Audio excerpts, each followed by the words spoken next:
Assalamualaikum warahmatullahi wabarakatuh. Perkenalkan, nama saya Salma Dwi Putri dengan NIM 4512420034. Saya dari Prodi Ilmu Lingkungan. Pada kesempatan kali ini saya akan menjelaskan bagaimana saya melakukan praktikum fisika dasar, yaitu mengenai pengukuran dan ketidakpastian.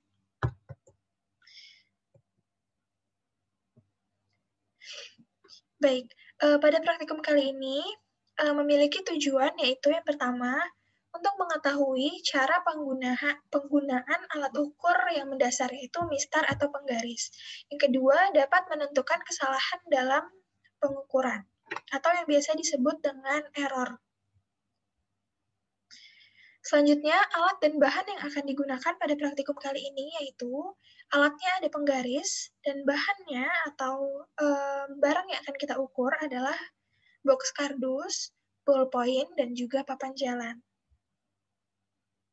Selanjutnya ada cara kerjanya. Pada praktikum kali ini, cara kerjanya akan dibagi menjadi 3 cara kerja. Yang pertama, cara kerja untuk mengukur panjang. Yang kedua, untuk mengukur luas. Dan yang ketiga, untuk mengukur volume. Untuk yang mengukur panjang terlebih dahulu, kita akan melakukan hal pertama yaitu menyiapkan alat dan bahan yang akan digunakan. Yang kedua, melakukan pengukuran panjang dengan meletakkan benda yang diukur pada tepi skala mistar. Yang ketiga, memastikan bahwa benda telah sejajar dengan salah satu ujung benda tepat di angka 0. Yang keempat, melihat angka yang dekat dengan ujung benda. Yang kelima, melakukan pengukuran dengan satu benda pengukuran tunggal, satu benda menggunakan pengukuran berulang, dan satu benda lagi menggunakan pengukuran cukup sering. Selanjutnya untuk mengukur luas. Yang pertama, menyiapkan alat dan bahan yang akan digunakan. Yang kedua, melakukan pengukuran panjang dan lebar benda dengan meletakkan benda yang akan diukur pada tepi skala mistar. Yang ketiga, memastikan bahwa benda telah sejajar dengan mistar dan salah satu ujung benda tepat pada angka 0. Yang keempat, melihat angka hasil pengukuran panjang dan lebar benda tersebut. Yang kelima, menghitung luas benda menggunakan angka yang telah didapatkan pada saat pengukuran. Setelah itu, cara kerja untuk mengukur volume. Yang pertama, menyiapkan alat dan bahan yang akan digunakan.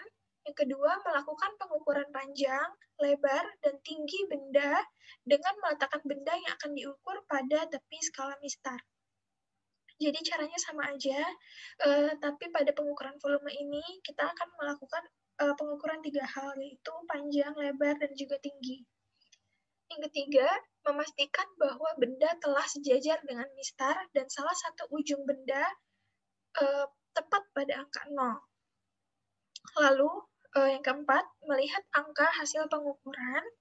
Yang kelima, menghitung volume benda dengan angka yang sudah didapatkan pada saat pengukuran ini. Baik, untuk selanjutnya ini merupakan video tayangan bagaimana cara saya melakukan pengukuran pada ketiga benda tersebut. Baik, pada kesempatan kali ini saya akan melakukan praktikum fisika dasar, yaitu mengenai pengukuran dan ketidakpastiannya. Seperti yang sudah disebutkan di awal tadi, bahwa praktikum ini memiliki alat dan bahan sebagai berikut. Untuk alatnya, kita menggunakan mistar atau penggaris. Di sini saya menggunakan yang berukuran 30 cm. Lalu, untuk bahan yang akan kita ukur, yaitu yang pertama ada sebuah ballpoint, papan jalan, dan juga satu buah box kardus seperti ini. Baik, kita akan memulai pengukuran dengan pengukuran panjang terlebih dahulu. Pada pengukuran panjang ini kita akan melakukan 3 pengukuran berbeda, yaitu pengukuran tunggal, pengukuran berulang beberapa kali, dan juga pengukuran cukup sering. Baik, percobaan pertama kita akan melakukan pengukuran tunggal. Artinya kita hanya akan melakukan pengukuran ini sebanyak 1 kali. yaitu dengan cara meletakkan penggaris pada atas benda yang akan diukur, lalu letakkan skala 0 cm ini pada salah satu ujung benda yang akan kita ukur, seperti ini. Lalu kita ukur berapa panjangnya. Terlihat seperti ini. Jika sudah menemukan angkanya, kita harus tulis di tabel pengamatan yang sudah kita buat sebelumnya. Setelah itu, kita akan melakukan pengukuran yang selanjutnya, yaitu pengukuran berulang beberapa kali. Untuk pengukuran berulang beberapa kali ini, kita akan melakukannya sebanyak 3 kali percobaan pengukuran. Jadi berbeda dengan pengukuran tunggal yang tadi. Kalau pengukuran tunggal, kita hanya melakukan 1 kali, kalau ini kita melakukan sebanyak 3 kali. Untuk benda yang akan saya ukur pada pengukuran berulang kali, yaitu ada box kardus, kita akan ukur panjangnya seperti ini. Kita letakkan rata seperti ini, lalu pandangan kita juga harus fokus ke depan benda yang akan kita ukur. Karena kalau misalkan kita miring seperti ini, khawatir tidak fokus untuk melihat skala pada penggarisnya. Hasil pengukuran pertama sudah didapatkan, lalu kita tulis di tabel pengamatan. Selanjutnya kita ukur lagi untuk yang kedua kali. Kita tulis lagi di tabel pengamatan. Setelah itu kita lakukan untuk yang terakhir kali.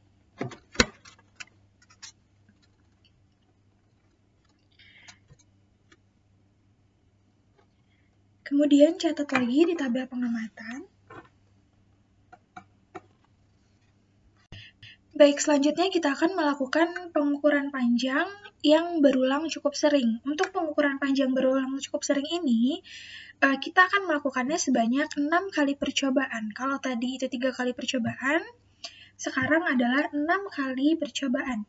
Benda yang akan saya ukur pada pengukuran berulang cukup sering ini adalah ballpoint. Karena agak susah kalau diginiin, jadi kita harus letakkan di bidang data. Akan terlihat seperti ini jika sedang diukur. Lakukan untuk percobaan yang kedua.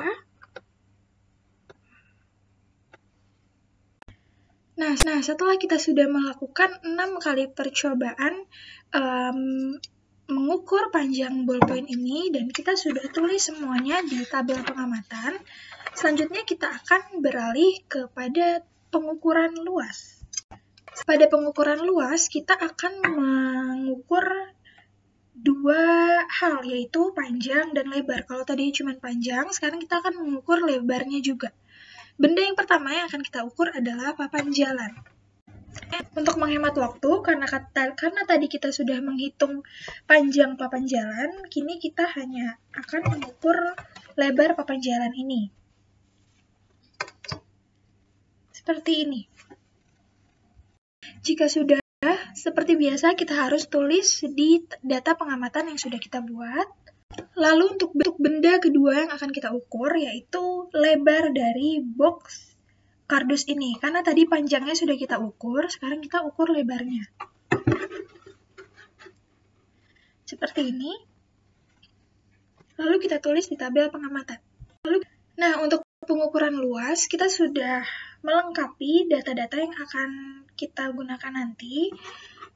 Untuk pengukuran terakhir kali, yaitu pengukuran volume. Karena di volume ini kita tentu saja memerlukan panjang, lebar, dan juga tinggi. Karena tadi panjangnya sudah kita ukur, lebarnya juga sudah kita ukur. Sekarang kita harus mengukur tingginya. Di sini saya akan mengukur tinggi box kardus ini, karena box ini yang akan saya hitung volumenya nanti. Untuk tingginya, kita melakukan pengukurannya dengan cara yang sama seperti ini. Setelah kita amati, baru kita tulis di tabel pengamatan kita. Baik, kurang lebih seperti itu bagaimana cara kita mengukur benda-benda yang akan kita hitung nanti luas, volume, dan ketidakpastiannya. Baik, setelah sudah melakukan praktikum, kini kita setelah mendapatkan 3 buah tabel pengamatan kita atau tabel hasil pengamatan kita.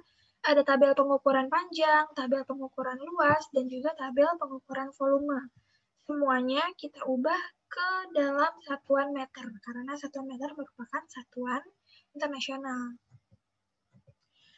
Baik, selanjutnya kita beralih ke pembahasan dan juga analisis. Untuk analisis datanya, kita bagi menjadi 3 analisis data, yaitu pengukuran panjang, pengukuran luas, dan juga pengukuran volume. Untuk pertama kali yang kita hitung adalah pengukuran panjang.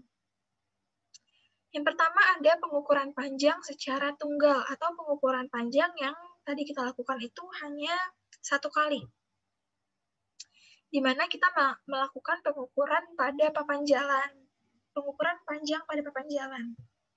Kita telah mengetahui bahwa X-nya adalah 0,338 meter atau 33,8 cm tadi. Dan delta X pada pengukuran panjang tunggal memiliki rumus sebagai berikut. Ini rumusnya akan saya highlight atau saya bulatin. Nah, ini merupakan rumus pengukuran panjang tunggal, yaitu setengah dikali NST mistar. NST mistar itu adalah skala terkecil yang dimiliki oleh mistar. Yang kita telah ketahui bahwa mistar ini memiliki skala terkecil yaitu 0,1 cm. Ya, maka angka tersebut kita bisa masukkan ke dalam rumus ini, yaitu setengah dikali 0,1 cm, atau dan hasilnya 0,05 cm, atau kita bisa ubah ke dalam meter menjadi 0,0005 meter.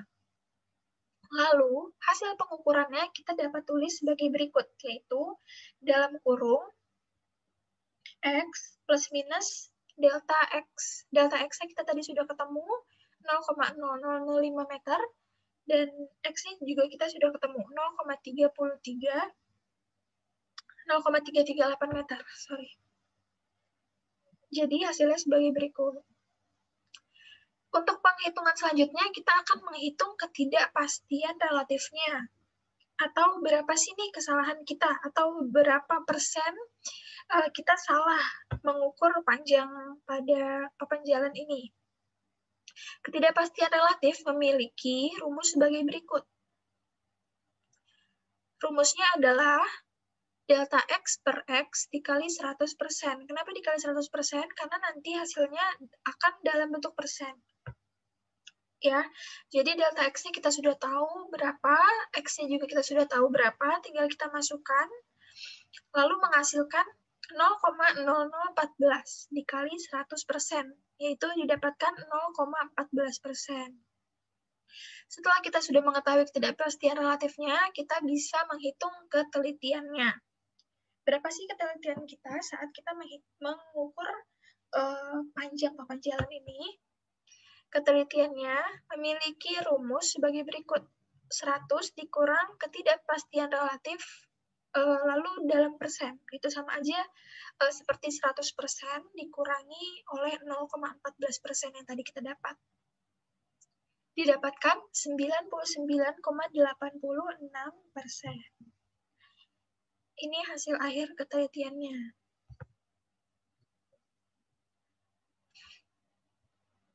Selanjutnya, kita akan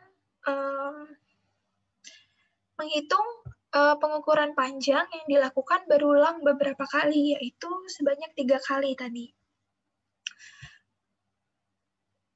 Nah, kita telah dapatkan pengukuran pertama seperti ini, yang kedua ini, yang ketiga ini. X1 sama dengan 0,20 meter atau 20 cm, X2-nya 0,21 meter, X3-nya 0,20 meter. Karena ada 3 hasil yang kita dapatkan, maka X-nya kita akan mencari X-bar. X-bar ini rumusnya umum seperti rumus-rumus rata-rata lainnya, yaitu X1 plus X2 plus X3 dibagi 3, karena jumlahnya ada 3. Lalu kita bisa masukkan X1, X2, dan X3-nya, lalu didapatkan bahwa X bar-nya adalah 0,20. Ya, 0,20 meter, karena ini sudah dalam meter. Nah, selanjutnya, kalau tadi kita menghitung delta X-nya pada penghitungan tunggal, itu hanya setengah dikali NST mistar gitu ya. Kalau ini pada penghitungan berulang beberapa kali, kita memiliki cara yang berbeda untuk mengukur delta X-nya. Jadi delta X-nya ini kita cari dulu. Ada 3, yaitu delta X1, delta X2, dan delta X3, di mana rumus delta X1 ini adalah mutlak dari X1 min X bar. Ya, dimutlakan. Berlaku yang sama kepada X2 dan juga X3.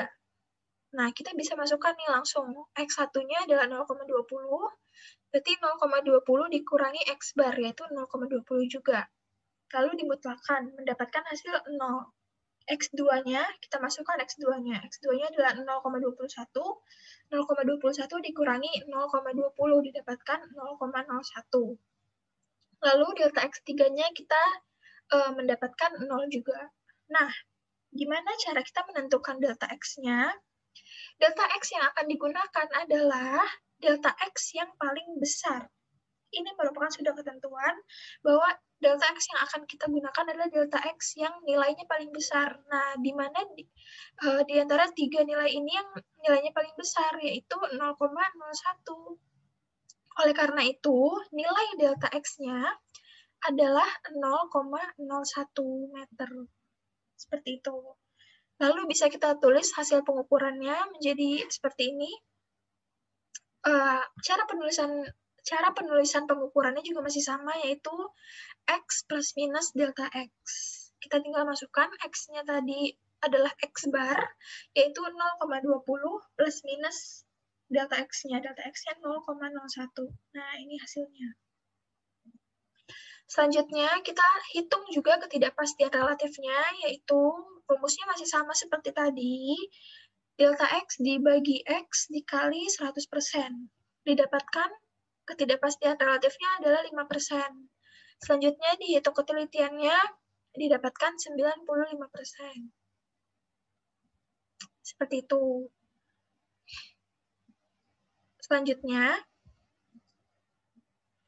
ada perhitungan pada pengukuran panjang cukup sering, yaitu yang dilakukan tadi sebanyak 6 kali. Ya.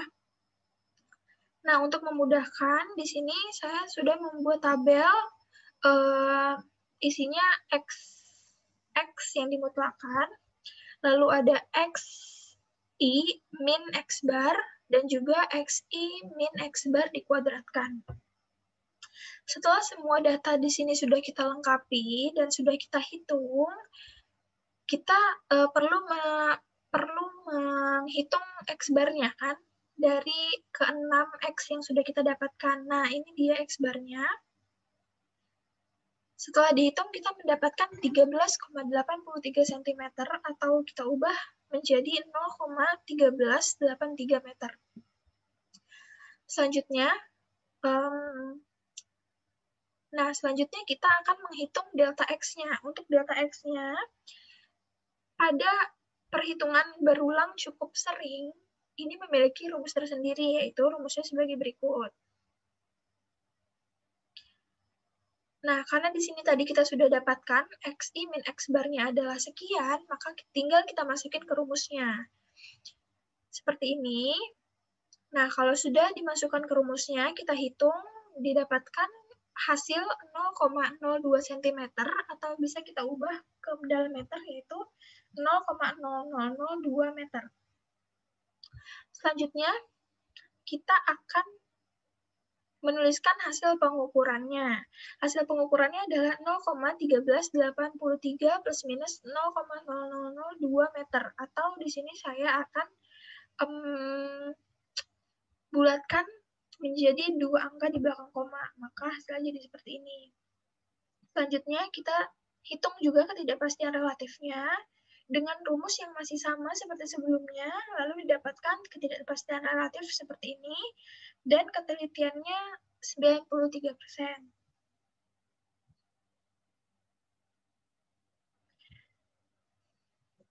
Baik, untuk selanjutnya kita akan beralih ke pengukuran luas. Untuk pengukuran luas ini, kita perlu menuliskan panjang dan lebar yang sudah kita dapatkan tadi. Nah, panjang dan lebar yang kita dapatkan tadi adalah sekian dan sekian untuk luas papan jalan. Nah, delta L atau delta luasnya ini menggunakan rumus seperti ini. Ini merupakan rumus baru lagi, beda dari yang tadi. Rumus seperti ini, lalu setelah sudah diturunkan atau setelah sudah disederhanakan, akan menjadi seperti ini.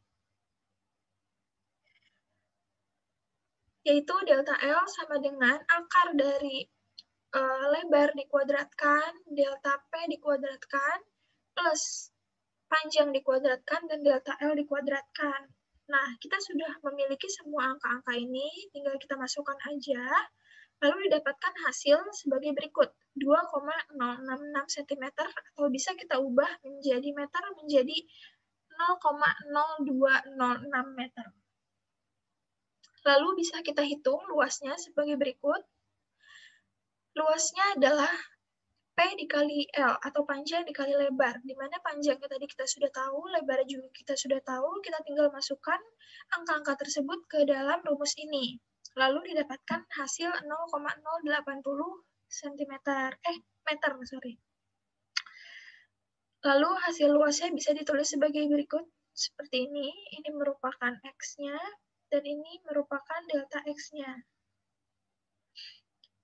Nah, setelah itu dihitung ketelitiannya, ini bukan ketelitian, ini ketidakpastian relatif maksudnya, dan juga ketelitiannya. Nah, ketelitian pada perhitungan luas kali ini cukup rendah, 75%, oleh karena itu ini perhitungannya kurang bagus, karena yang bagus itu ketelitiannya yang kecil, di bawah 10%. Nah, pengukuran luas tadi kita menghitung dua benda, ya, ada luas papan jalan dan juga luas box kardus. Nah, pada luas box kardus ini juga caranya sama semua seperti luas papan jalan dan didapatkan hasil seperti ini.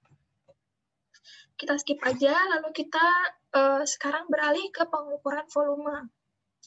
Pengukuran volume ini memiliki rumus delta V-nya sama dengan rumus sebelumnya, yaitu yang untuk mengukur delta L pada luas. Yang membedakan, kalau tadi cuma ada panjang dan lebar, kalau di volume kita memiliki panjang, lebar, dan juga tinggi.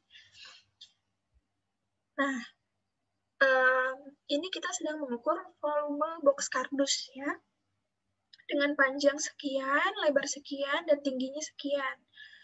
Lalu kita menggunakan rumus ini untuk menghitung delta V-nya. Setelah diturunkan, rumusnya akan seperti ini, yaitu agak berbeda dengan luas yang tadi. Setelah diturunkan, rumus akan menjadi akar dari lebar kali tinggi dikuadratkan dikali delta P dikuadratkan plus panjang dikali tinggi dikuadratkan dikali delta L dikuadratkan ditambah panjang dikali lebar dikali delta T dikuadratkan. Nah, karena semua komponen-komponen ini sudah ada angkanya, kita sudah memiliki semua angkanya berapa, kita tinggal masukkan menjadi seperti ini.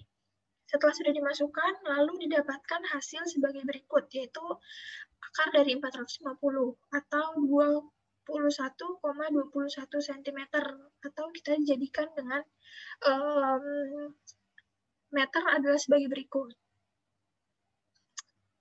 Gitu. Nah, hasil volumenya tinggal kita cari dengan menghitung P dikali L dikali T sebagai berikut, lalu ditemukan hasilnya adalah 20 meter. Nah, hasil volume ini juga ditulis dengan format seperti ini, yaitu X plus minus delta X. Lalu kita hitung juga ketidakpastiannya dan ketelitiannya. Ketidakpastiannya didapatkan 1,06% dan ketelitiannya berarti 100% dikurangi 1,06%, yaitu 98,94%. Ketelitian seperti ini cukup bagus dibandingkan ketelitian luas yang tadi. Nah, kurang lebih untuk perhitungannya seperti itu. Untuk rumus-rumus yang digunakan juga sudah dijelaskan tadi. Untuk selanjutnya, pembahasan. Pembahasan mengenai praktikum kali ini, yaitu mengenai pengukuran dan ketidakpastiannya. Praktikum ini menghasilkan kesimpulan bahwa pada setiap pengukuran yang kita lakukan, itu ternyata terdapat ketidakpastiannya atau errornya. Pasti kita tuh saat mengukur sesuatu, kita pasti tidak selalu benar kalau kita cuma mengukur 1 atau 2 kali. Maka itu, oleh karena itu, kita harus mengukur benda-benda itu secara berulang kali supaya kita tambah yakin, supaya hasilnya itu yang didapatkan juga semakin akurat. Seperti itu. Dengan melakukannya secara berulang kali, maka hasil yang akan didapatkan akan semakin akurat. Adapun beberapa rumus yang digunakan untuk menghitung error pada pengukuran yang dimana rumus-rumus tersebut berbeda pada setiap pengukurannya. Ya, bisa kita lihat dari penjelasan tadi bahwa ketidakpastian untuk menghitung ketidakpastian pada pengukuran panjang tunggal itu seperti ini rumusnya. Lalu untuk berulang beberapa kali rumusnya seperti ini. Berulang cukup sering rumusnya seperti ini. Untuk pengukuran luas dan volume memiliki rumus ketidakpastian seperti ini atau dinamakan dengan standar deviasi. Ya, seperti itu. Lalu sarannya adalah yang pertama, melakukan percobaan yang lebih banyak lagi supaya menghasilkan ketidakpastian yang semakin kecil. Karena tadi itu hanya minimalnya. Jadi pengukuran berulang beberapa kali, itu minimalnya kita lakukan 3 kali. Untuk percobaan berulang cukup sering, itu minimal kita lakukan 6 kali. Jadi itu yang tadi dilakukan hanya dalam frekuensi minimal. Jadi kita bisa sebenarnya melakukan lebih dari itu untuk mendapatkan hasil yang semakin akurat atau error yang semakin kecil. Yang kedua, lebih teliti saat menghitung, karena di sini terdapat banyak perhitungan dan komanya juga begitu banyak, jadi harus teliti. Dan juga satuannya juga harus satuan meter. Jangan lupa diubah, karena tadi kita mengukurnya dengan penggaris, di mana penggaris ini merupakan memiliki satuan sentimeter. Oleh karena itu, kita jangan sampai lupa untuk mengubahnya ke dalam meter. Seperti itu. Mungkin itu saja yang bisa saya sampaikan untuk melengkapi tugas kali ini. Kurang lebihnya mohon maaf. Wassalamualaikum warahmatullahi wabarakatuh.